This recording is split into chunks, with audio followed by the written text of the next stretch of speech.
விஜய் அவர்களோட அரசியல் எப்படி அழிக்கிறதுன்னு புதுசா ஒரு மெத்தடை கையாண்டிருக்காங்க. சங்கீதா அவர்களுடைய விவாகரத்து செய்தி. இது உங்களுக்கு விவாகரத்து செய்தியா தான் தெரியும். அதுக்கு முன்னாடி என்ன நடந்திருக்கு அப்படின்னா, இவங்களுக்கு இந்த விஷயங்கள் தெரியப்படுறது பல நாட்களுக்கு முன்னாடியே வெளிப்படுத்திருக்கலாம், அவங்க தனிப்பட்ட அவங்களுடைய உறவை பத்தி. ஆனா இப்ப எலெக்ஷன் டைம்ல இப்படி பேசுறது கொஞ்சம் ஒரு ட்விஸ்டான ஒரு விஷயம். என்ன அப்படின்னா, முரசொலி செல்வம் அப்படின்னு நீங்க கேள்விப்பட்டிருப்பீங்க.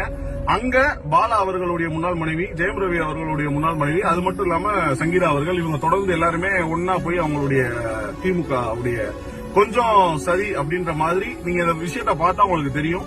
ஏன்னா திமுகவினுடைய இயக்கம் இப்ப சங்கீதா அவர்களுக்கு இன்னைக்கு தமிழ்நாட்டில் எல்லாருக்குமே தெரிஞ்ச ஒரு விஷயம், பேசக்கூடிய ஒரு விஷயத்த சங்கீதா அவர்கள் பல நாட்களா ஏன் இதை பத்தி பேசல, ஏன் இப்ப எலெக்ஷன் டைம்ல இதை பத்தி பேசுறாங்க. நான் என்ன சொல்றேன்னா, அவங்களுடைய தனிப்பட்ட வாழ்க்கைக்குள்ள நான் வர விரும்பல.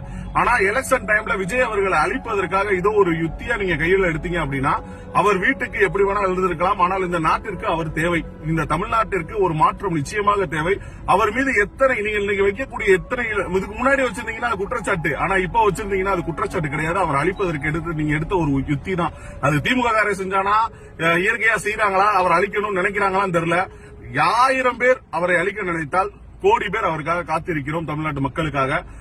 தனிப்பட்ட வாழ்க்கையில எல்லாருக்குமே வீட்டுக்கு வீடு வாசப்படி இருக்கும், வீட்டுக்கு வீடு ஓட்டை இருக்கும்.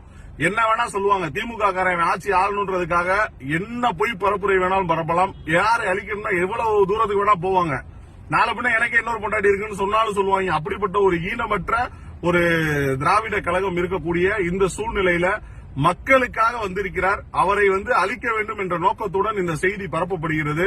அது அவர்களுடைய தனிப்பட்ட வாழ்க்கை. அதில் நாம் சந்திக்கவும் வேண்டாம், சிந்திக்கவும் வேண்டாம். மக்களுக்கு அவர் என்ன செய்ய வராருன்றத பத்தி மட்டும் நம்ம யோசிப்போம். நிறைய பேர் அந்த நியூஸ் அனுப்பிச்சிங்க.